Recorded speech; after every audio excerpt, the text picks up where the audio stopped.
Hi, it's Steve from Shedlock 2000's video channel, YouTube channel, whatever you want to call it. And today I wanted to do another video on the Land Rover Defender. It's the start of a series of I've been told they're called vlogs, but I don't know what that means, so I'm just going to call them a video log because I'm old-fashioned like that.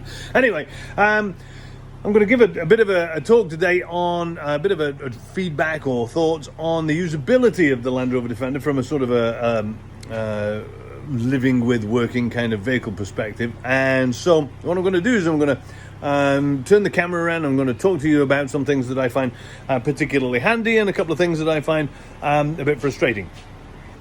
And so here we are in my garage. Here we are. The garage is what they pronounce it over here. Garage is the Land Rover Defender. This is mine. His name is Finn. And there's a couple of mods that I've got to do later on, but we'll talk about that. Black Wheels is one of them. But what I wanted to do is I wanted to talk to you quickly about some usability of the vehicle. And so that's what I'm going to do. So here we go. This is obviously the tailgate. I leave the receiver in. In the UK, of course, you won't have these options because you either have the automatic fold thing or you don't. I leave them in, and I'll tell you why, because this tyre hangs out. And when you are using the backup camera, it's very difficult to know how far this hangs out. So I use that, and that allows me to know when I'm going to push in the bonnet of something I'm backing into. That's not, it's only a by the by, but I find that very helpful in order to I'm pretty good with my mirrors anyway, but anyway, this is the thing. So what I'm going to do now is we'll just have a quick look in the back. Now this is, you can tell this is a Land Rover Defender because it comes with a bordered collie.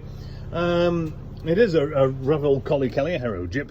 This is the Gypster. He's now the star of Shedlock 2000's video channel.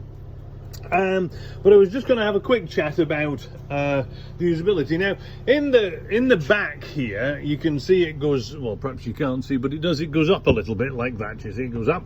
And so what you have to think about when you load this, the Land Rover Defender, is not thinking sort of horizontally. In the old 110 you could slide things, you know, in this way, and you'd have plenty of space, and they'd have these little bench things here. Those have gone, and it's probably just a little bit wider than the original channel in the Defender, and maybe not quite as tall. But if you're coming from something like the LR3 or LR4 or maybe the L322, then what you're used to is a little bit more horizontal space.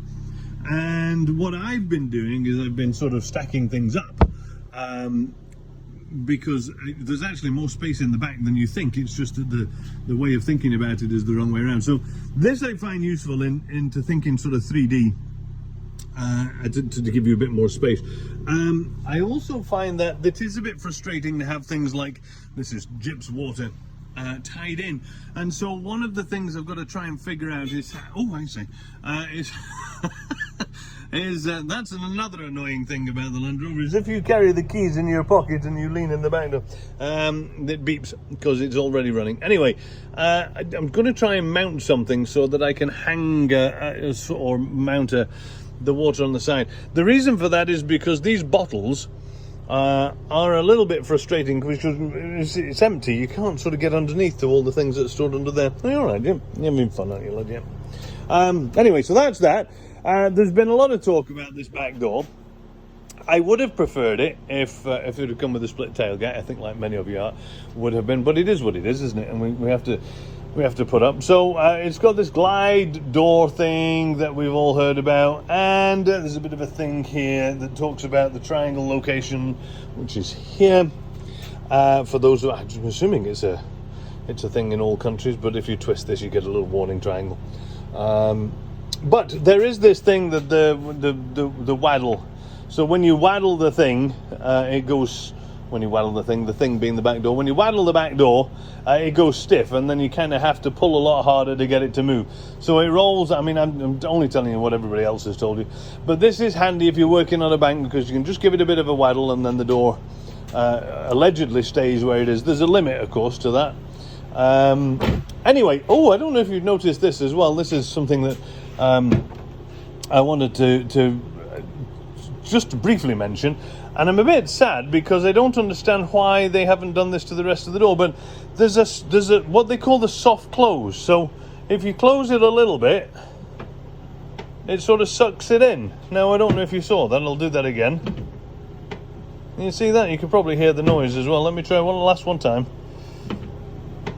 Now, but they don't have that on the rest of the doors. I know that's a thing on the L322s, but there is no like automatic close on the rest of the doors. You've got to slam those Defender style, and that of course is what it is.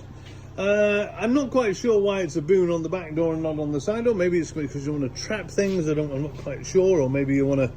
I don't know. I don't know. I have no clue. But it is a thing that it does. Now, the point of the video that I actually wanted to make today is regarding the storage inside. Now,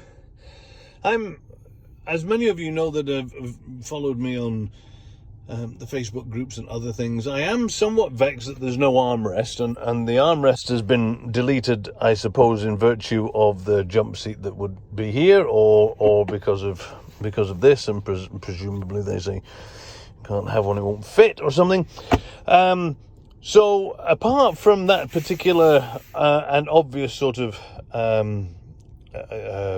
disadvantage, this is just a little bit too low to lean on. You feel like a bit like a sort of a, I don't know, some sporty dude. I wanted just to talk briefly about the in-cab storage, because living with the Land Rover, the Defender at least, in part is where you store stuff, and as a working kind of chapski, I use the inside quite a lot. As you can see, there's all amounts of ramble and junk in here, as there is in everybody's car. Let me take that out.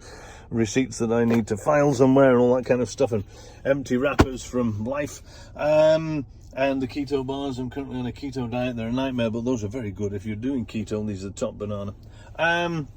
So what you have here, as everybody knows this, you have the kind of a homage to the original Defender with the magnesium plated something or other structural bulkhead thing, and then you've got this little pocket affair, which because of COVID is currently full of masks, but harkens back to the very earliest series, pretty much, series 2 at least, and like most Land Rovers, this particular storage location is exactly what it says on the tin. It's a kind of a junk storage device, and has, as for the last 60 years and continues to do now, collects junk stuff that you don't actually have a place for, nor do you need, and in the end it gets so piled up that you can't find anything anyway. I mean, look at that. I have no idea why I've got 25 cents in there, but there we go.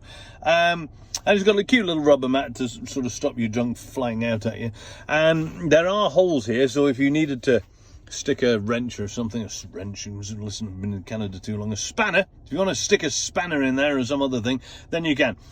This is kind of handy just to put your drinks on if you're having your snap, and on the top here it's quite flat, so you can stick your sandwiches and whatever. But one of the things we did notice, Taryn and I, oh, there's an elbow mark, look. One of the things that Taryn and I did notice is that this goes back, and while you're driving, it's kind of nice to have a little place to put stuff. So Taryn sort of, that's why the top of here is whatever, because Taryn sort of put some snacks here and some snacks there, or cans or whatever, and it's great. And this also is big enough for a couple of, like, cans, even when it's half full of junk. So this is a kind of a helpful bit of a thing. I didn't really want I didn't want the cooler because I wanted to be able to use the thing. I've got junk in there already, look. And I wanted to also mention this bit of a hole here. Now, this hole here has currently, it's got my glasses and other such things shoved in it. And there's, if I cram down here, you've got a cleaning towel and some pens and pencils, the usual kinds of junk. And this chap, wherever it's gone, can I reach down to find it? Oh no, it's gone. Oh, there it is. So this chap fits here, obviously on top of the top of where you put your phone to charge. And of course you can take this off and you can shove it down in the bottom there underneath the thing. There's another loophole. But what I wanted to talk to you about is the whole point of this video, when I eventually get to the point, 9 minutes in, is this chap.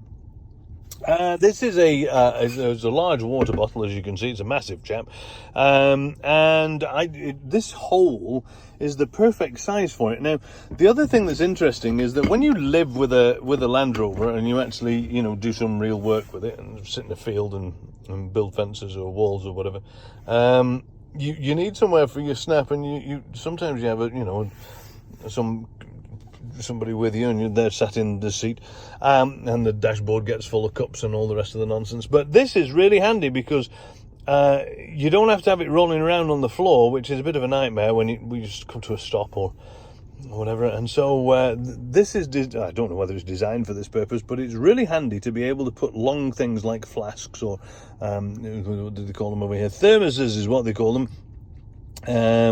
But this is a perfect place to put your water bottle or your hot coffee and whatever, as well as your can of pop or, you know, in here.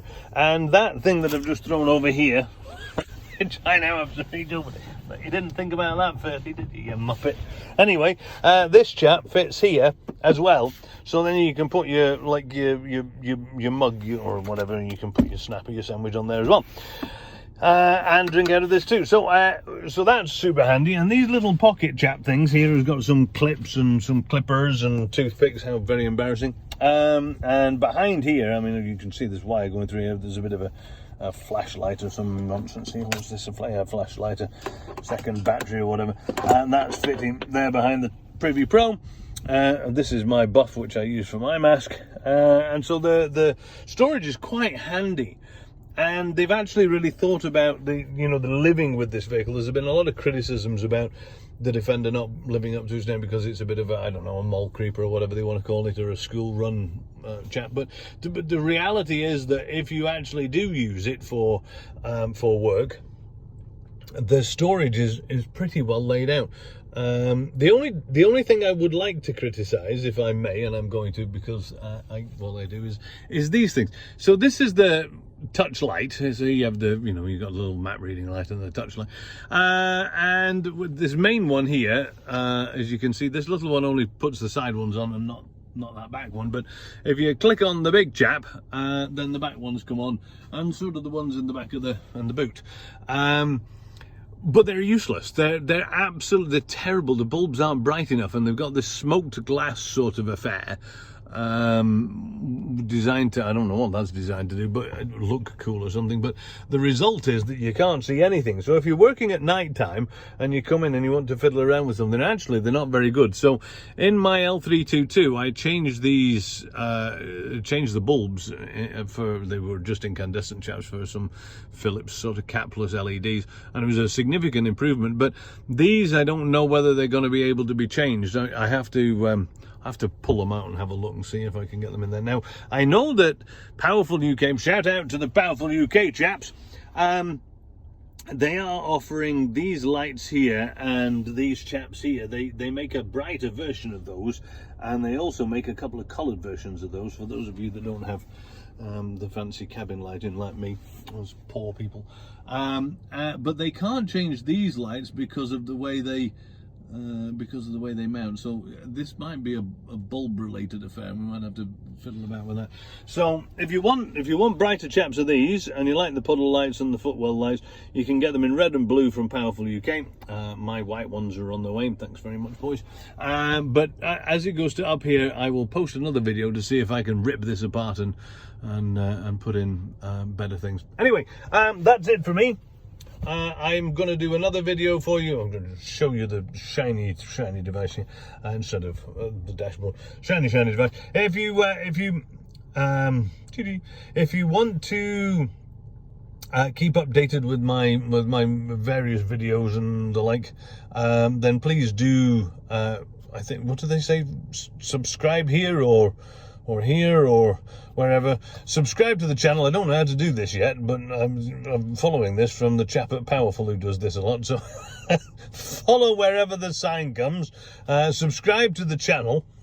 I shall give you more updated things on the Land Rover Defender.